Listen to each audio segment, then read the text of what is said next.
నేను చెప్పే విషయాల్ని శ్రద్ధగా వినాల్సిందిగా కోరుకుంటా ఉన్నా. ఈరోజు స్పష్టంగా ప్రభుత్వాలు ఏర్పడి మన గౌరవ ముఖ్యమంత్రి చంద్రబాబు నాయుడు గారు ముఖ్యమంత్రి అయ్యి గౌరవ ఉప ముఖ్యమంత్రిగా శ్రీ పవన్ కళ్యాణ్ గారు వచ్చి సంవత్సర కాలం గడిచింది. మీ అందరి ఆశీస్సులతో నేను ఎమ్మెల్యే అయ్యి కూడా ఒక సంవత్సరం గడిచింది. ఇదే సందర్భం నరేంద్ర మోదీ గారు మన ప్రధానిగా భారతదేశాన్ని పరిపాలించే 11 సంవత్సరాలు దాటింది. ఈ రోజైనా సరే మనం మనసు విప్పి మాట్లాడుకోవాలి, ఆత్మవిమర్శ చేసుకోవాలి. ఒక్కసారి తెలుగుదేశం, జనసేన, భారతీయ జనతా పార్టీ కార్యకర్తలందరినీ కూడా ఒక్క సంవత్సరం వెనక్కెళ్ళి చూడాల్సిందిగా నేను కోరుతా ఉన్నాను. ఎలక్షన్లు వచ్చిన సందర్భంలో ఎక్కడో ఉన్న నన్ను తీసుకొని వచ్చి ఆదోని భారతీయ జనతా పార్టీ నుంచి కూటమి అభ్యర్థిగా ఇక్కడ నిలబెట్టిన రోజు మీ ఆలోచన విధానం గురించి ఒక్కసారి ఆలోచన చేయమంటా ఉన్నా. అన్ని పార్టీల్లో, కూటమి పార్టీల్లో అందరి ఒకే ఆలోచన, ఏదో విధంగా ఆదోనిలో ఎమ్మెల్యేని మార్చాలని. అప్పుడు దుర్మార్గంగా పరిపాలన చేస్తున్నటువంటి ప్రతిపక్ష నాయకుడిని ఏదో రకంగా ఇంట్లో కూర్చోబెట్టాలనే కోరిక, కసి, పట్టుదల, జరుగుతున్నటువంటి దుర్మార్గాలకు వ్యతిరేకంగా గొంతు కట్టి చెయ్యి కలిపి పార్థసారథిని భుజాల మీద ఎత్తుకొని 3 కండువాలు వేసుకొని 3 జెండాలు ఊపుతూ ప్రతి ఒక్కరూ కూడా సిద్ధమై నన్ను అఖండ మెజారిటీతో ఆదోని చరిత్రలో మొట్టమొదటిసారిగా 18,500 ఓట్లతో మీరు నన్ను గెలిపించినారు. ఆలోచన చేయండి, ఎందుకు గెలిపించినా మీరు? కూటమి పుట్టుక గురించి ఆలోచన చేయండి. చంద్రబాబు నాయుడు గారు తెలుగుదేశం పార్టీని నడుపుతూ ఒకడే ఎన్నికలు జరపలేనా?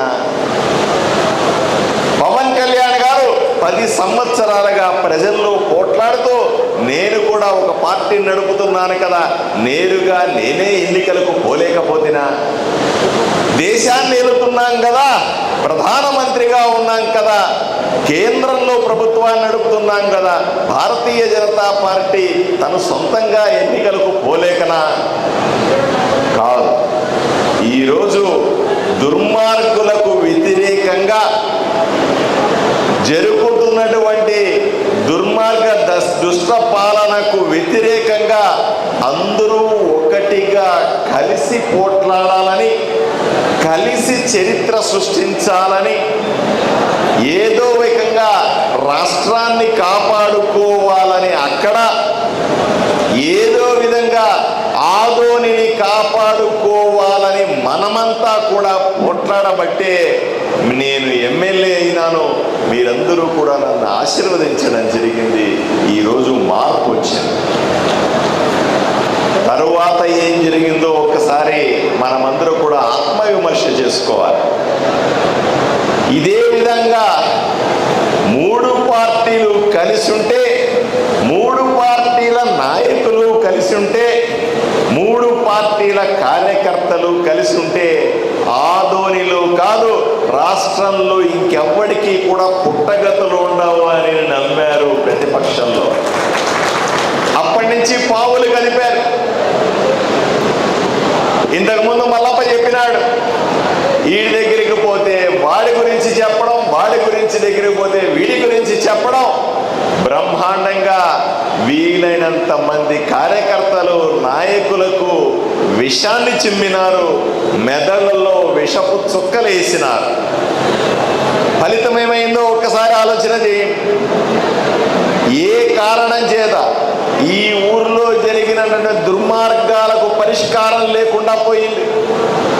ఎంతో మంది కార్యకర్తలు భూములు లాక్కుంటే ఈ రోజు దాకా దాన్ని విడిపించుకోలేకపోయినాం. ఎంతో మంది మీద కేసులు పెట్టుంటే వాటిని తుడిపించుకోలేకపోయినాం. ఆఫీసులకు పోతే పని కావట్లేదు అంటున్నారు. బయటికి వెళ్తే అసంతృప్తి.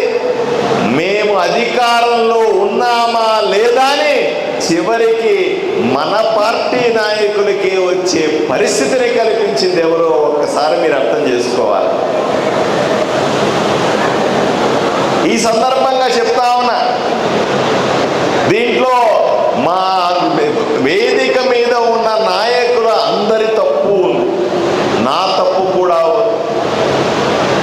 వాళ్ళు వేసినటువంటి పాచిక పారింది, వాళ్ళ ట్రాప్లో మనమంతా పడినాము. కార్యకర్తలంతా కూడా దిక్కులేచుడుకు పోయినారు. ఏ దిక్కుకు పోయినారో అర్థం కాలేదు. ఎమ్మెల్యే చేశాం, మన భుజాల మీద ఎత్తుకొని ఎమ్మెల్యేని తయారు చేసుకున్నాం. కానీ ఎమ్మెల్యే దగ్గరికి పోవచ్చో లేదో తెలియదు. ఎమ్మెల్యే దగ్గరికి పోయి ఏమన్నా అడిగితే ఏమవుతుందో లేదో అని కంగారు. ఎమ్మెల్యే దగ్గరికి వెళ్ళి ఆ పని చేసుకోవచ్చా, ఈ పని చేసుకోవచ్చా తెలియని పరిస్థితి. ఈ పరిస్థితి ఇవన్నీ కూడా 1 సంవత్సరం పట్టింది. అయ్యా, ఎప్పుడు కూడా దుష్టుల పన్నాగం ఎక్కువ కాలం నడవదు. 10 నెలలలో కార్యకర్తలకు పలుసార్లు విజ్ఞప్తి చేశాం. నేను కూడా నాయకులందరినీ కూర్చున్న సందర్భంలో అయ్యా ఇది జరుగుతా ఉంది అని మేము కూడా అర్థం చేసుకున్నాం. మనసు విప్పి మేము కూడా మాట్లాడుకున్నాం. ఈ సందర్భంలో 1 సంవత్సరం పాటు ఎన్నో విషయాలు నేను నేర్చుకున్నాను.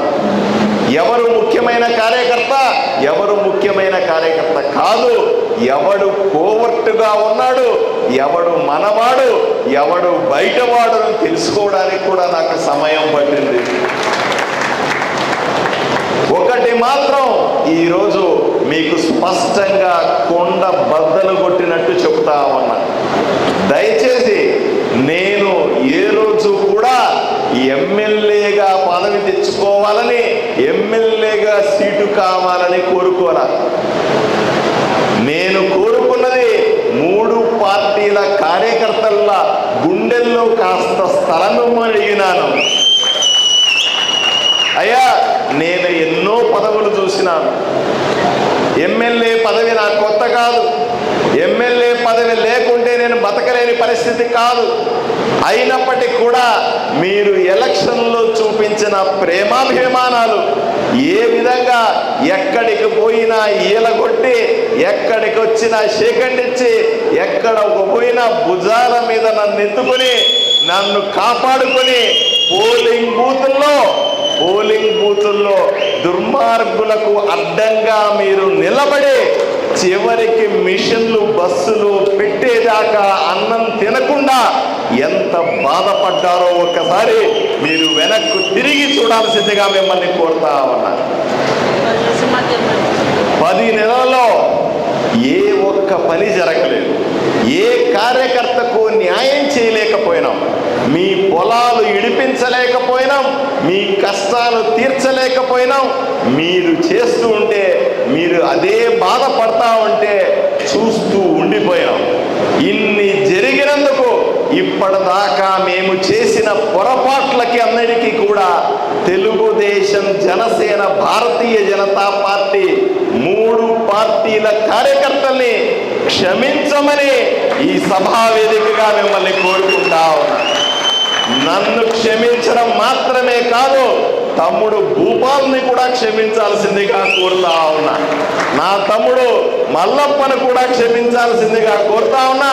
గుడిసె కృష్ణమ్మని, భాస్కర్ రెడ్డిని, మిగతా శ్రీకాంత్ రెడ్డిని, అందరూ నాయకులు 10 నెలల పాటు మిమ్మల్ని ఇబ్బంది పెట్టాం. మమ్మల్ని అందరినీ క్షమించాల్సిందిగా మనస్ఫూర్తిగా ఈ స్టేజ్ మీద నుంచి మిమ్మల్ని కోరుతా ఉన్నా. అయ్యా, ఒకే ఒక్క అవకాశం ఇవ్వండి. 3 పార్టీల నాయకులకి నేను ప్రమాణం చేసి చెప్తా ఉన్నా. అయ్యా, నాకు మనసులో కొంత స్థానం ఇవ్వండి, నన్ను కొంచెం నమ్మండి, నన్ను నమ్మి నా వెనకాల నిలబడండి, ఎలా చేసి చూపిస్తానో చూదురుగా. పార్థసారి దగ్గరికి వెళ్తే ఈరోజు ఎవ్వరికీ బాధ లేదు. ఏమయ్యా, మా తండ్రి సమానమైనటువంటి మీనాక్షి నాయుడు రోజు మేము మాట్లాడుకుంటా ఉన్నాం, పొద్దున సాయంత్రం సంగతులు చెప్పుకుంటా ఉన్నాం, ఆయనకు ఎటువంటి ఇబ్బంది లేదు. దానికి భూపాలే సాక్ష్యం. భూపాల్, ఎవరైనా నా దగ్గరికి వస్తే మన మధ్య నిలబడితే పనులు చేయించుకుంటే ఇబ్బంది లేదు అన్న విషయాన్ని నువ్వు చెప్పాల్సిన అవసరం ఉంది. ధైర్యాన్ని ఏ విధంగా నింపుతున్నావో జనసేన కార్యకర్తలు, బీజేపీ కార్యకర్తలకు అందరికీ కూడా మేము ముగ్గురు ఉన్నామని చెప్పాల్సిన అవసరాన్ని మల్లప్ప తీసుకోవాల్సిందిగా నేను కోరుకుంటా ఉన్నాను. ఎందుకంటే కార్యకర్త పనులు జరగాల్సిందే. 1 సంవత్సరం గడిచింది, ఇంకొక సంవత్సరం గడిచే లోపు ఈరోజు ఆలోచన చేయండి. ఇంకొక సంవత్సరం లోపు ప్రతి ఒక్క కార్యకర్త ఇంటికెళ్ళి కష్టాన్ని, వాళ్లకున్న చిన్న కష్టమో పెద్ద కష్టమో, వాళ్లకున్న బాధో 5 సంవత్సరాలు కాదు 10 సంవత్సరాలుగా వాళ్ళు వేచి చూస్తున్నా, అయ్యా మా ఎమ్మెల్యే అయితే ఈ కష్టం పోతుంది, అయ్యా మాకు సంబంధించిన ఎమ్మెల్యే వస్తే నేను ఈ సమస్య తీర్చుకుంటాను, నా ఎమ్మెల్యే వస్తే ఈరోజు నేను పని చేస్తే ఎలక్షన్లో భుజాల మీద వేసుకొని తిప్పితే నాకు ఇంటికి పనులు అవుతాయి, నా బిడ్డ పనులు అవుతాయి, నా ఇల్లు వెనక్కి వస్తుంది, పోగొట్టుకున్నటువంటి స్థలం వెనక్కి వస్తుంది, నా ఇబ్బందులు తీరుతాయనేటువంటి కార్యకర్త ప్రతి ఒక్కరిని కూడా భుజం మీద మేము మోస్తామని ఈ సందర్భంగా మీ అందరికీ తెలియజేస్తాం. నేను ఒకటే అంటాను, గుడ్డిగా నన్ను నమ్మండి. ఏమీ ఆలోచన చేయకుండా, ఏమీ ప్రయోజనం లేకుండా, ఎటువంటి సమస్య లేకుండా ఎలక్షన్లో ఏ విధంగా నన్ను సపోర్ట్ చేసినారో, నా వెనకాల నిలబడినారో, గ్రామాలు లేకుండా వార్డులు లేకుండా నిలబడినారో, అదే పద్ధతిలో 1 సంవత్సరం నా వెనకాల నిలబడి చూడండి. మీ జీవితాలను ఏ విధంగా మారుస్తానో, మీకు ఏ విధంగా కోరుకున్న పనులు చేసి పెడతానో మీకే అర్థమవుతుందని ఈ సభాముఖంగా మీకు తెలియజేస్తా ఉన్నా. ఏది పోయినా నమ్మకం పోకూడదు, ఏది జరిగినా సరే మేమున్నామనే ధైర్యం పోకూడదు. అయ్యా, ఈ రోజు దాకా 1 సంవత్సరం ముందు నేను గెలిచినప్పటికీ కూడా ఈ రోజు కూడా వైఎస్ఆర్సీపీ వాళ్ళు గెలిచారనే నమ్ముతా ఉన్నా. ఎందుకంటే వాళ్ళు సమర్థవంతంగా మా అందరి మధ్య గొడవలు పెట్టగలిగినారు. వాళ్ళు చాలా గొప్పగా ప్లాన్ చేసి మా అందరి మెదడులో పురుగులు పంపించగలిగినారు. వాళ్ళు సమర్థవంతంగా మా కార్యకర్తల మనోధైర్యాన్ని దెబ్బతీయగలిగినారు. వీటిల్ని పూర్తిగా అణిచేయాలంటే, పూర్తిగా తుడిచిపెట్టాలంటే తప్పనిసరిగా 3 పార్టీల కార్యకర్తలు ఒక్క తాటి మీదకు రావాలి, నా వెనకాల నిలబడాలని మీకు చేతులెత్తి మొక్కుతా ఉన్నా. ఇంతటితో అయిపోదు అనుకుంటున్నారేమో. ఈరోజు మేము గెలిచాం, అక్కడ ఉన్నటువంటి స్టేజ్ మీద నాయకులందరూ కొట్టుకున్నారు, సంవత్సరం గడిపిపోయింది, ఇంకా 4 ఏళ్లే కదా మేము గడిపేస్తే ఎలక్షన్ల వరకు వీళ్ళుంటే కార్యకర్తలందరూ కూడా అసంతృప్తితో ఉంటారు, చివరికి మళ్ళీ మేము ఏమైనా గెలుస్తామేమో అని పగటి కలలు కంటా ఉన్నారు. మీరు గమనించండి, ఈ మధ్య మేమొస్తే జగన్మోహన్ రెడ్డి అంటాడు, నేను మళ్ళీ సీఎం అయితే మీ అంతు చూస్తా అంటాడు. జగన్మోహన్ రెడ్డి ఇంకో దగ్గర అంటాడు, నేను మళ్ళీ సీఎం అయితే నేను అది చేస్తా ఇది చేస్తా, మిమ్మల్ని అందరినీ ఎక్కడున్నా పట్టుకుని చితకబాస్తా, మళ్ళీ మీ ఆస్తులని లాక్కుంటానంటావు. ఏమయ్యా జగన్మోహన్ రెడ్డి, నువ్వు సీఎం సీటు కావాలనుకున్నది మా మీద పగ తీర్చుకోవడానికా, ప్రజలకు సేవ చేయడానికా? ఈరోజు వాళ్ళ ఆలోచన విధానాన్ని మనం అర్థం చేసుకోవాల్సిన అవసరం ఉంది. ఇప్పటికీ కూడా చెప్తా ఉన్నా, ఈరోజు చెబుతున్నా, రాసి పెట్టుకోండి, రాబోయే 25 సంవత్సరాల పాటు కూటమి ఇలాగే రాష్ట్రంలో ఉంటుంది. పైన నరేంద్ర మోదీ ఉంటాడు, చంద్రబాబు నాయుడు గారు ఉంటారు, పవన్ కళ్యాణ్ గారు ఉంటారు, పార్థసారథి ఇక్కడే ఉంటాడనే విషయాన్ని మీకు స్పష్టంగా తెలియజేస్తా ఉన్నా. ఎవ్వడు కూడా మనల్ని ఏమీ చెయ్యలేడు. మనకు కొంత ఆలోచన వచ్చేదాకానే ఇవన్నీ కూడా. కార్యకర్తలు మళ్ళీ కూడా ధైర్యాన్ని పుంజుకోండి, మళ్ళీ కూడా అర్థం చేసుకోండి. ఈరోజు మనమంతా ఏకమవుదాం, మళ్ళీ ఒక్క మాట మీదకి వస్తాం, ఒక్క తాటి మీద నడుద్దాం, ఆదోనిని అభివృద్ధి చేసుకుందాం, కార్యకర్తల్ని కాపాడుకుంటామని మీకు తెలియజేస్తూ మీరందరూ కూడా రేపటి నుంచి నేను గ్రామాలు తిరుగుతా ఉన్నా, మండలాలు తిరుగుతా ఉన్నా, వార్డులు తిరుగుతా ఉన్నా, ఇవన్నీ చేస్తా ఉన్నా. ఇవన్నీ ఎవరి కోసం చేస్తా ఉన్నా? మీరు ఒకసారి ఎమ్మెల్యే పదవి నాకు ఇచ్చిన తర్వాత నేను మళ్ళీ తిరగాల్సిన పనే ఉంది. నాకు 5 ఏళ్ళు హాయిగా నిద్రపోవచ్చు కదా ఏసీ రూమ్లో. ఎందుకు తిరుగుతా ఉన్నాను ఒకసారి ఆలోచన చేయండి. ఆదోనిని అభివృద్ధి చేసుకోవాలని మా లక్ష్యం, కార్యకర్తల్ని కాపాడుకోవాలన్న లక్ష్యం. ఆరోగ్యం పాడైనా సరే, ఏం జరిగినా సరే, జోబిలో చిల్లు గవ్వ లేకున్నా సరే కార్యకర్తల వైపు నిలబడతాననే లక్ష్మణుడు.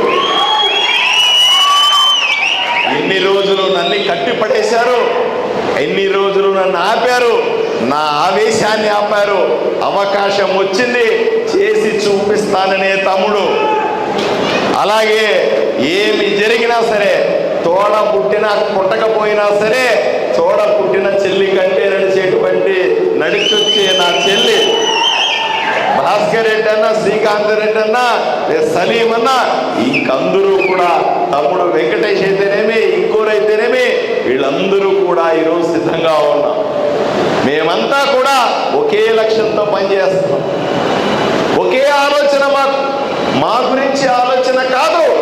ఈరోజు కూటమిలో ఉన్నటువంటి 3 పార్టీల కార్యకర్తలు నిలబెట్టే ఆలోచన, వాళ్లకు మంచి చేసే ఆలోచన. మేము కాలిపోయినా పర్లేదు, ఆ దీపంలో మా కార్యకర్త బాగుండాలనే ఆలోచన ఈరోజు చేస్తున్నామని ఈ సభా వేదికగా మీకు తెలియజేయడానికే ఈ సభ పెట్టాం, ఈ ప్రచారం చేస్తా ఉన్నాం. రేపటి నుంచి మార్పు మాలో కాదు, మార్పు కార్యకర్తల్లో కనిపించాలి. గ్రామాన కూటమి కార్యకర్తలందరూ కూడా, 3 పార్టీల కార్యకర్తలందరూ కూడా ఒక్క తాటి మీదకు రండి, మిగతావన్నీ మేము చూసుకుంటామని, ముందు రోజులు మళ్ళీ రాకుండా చేస్తామని మీకు హామీ ఇస్తూ ఈ అవకాశం ఇచ్చిన మీ అందరికీ కూడా ధన్యవాదాలు తెలుపుకుంటున్నాను. నమస్కారం.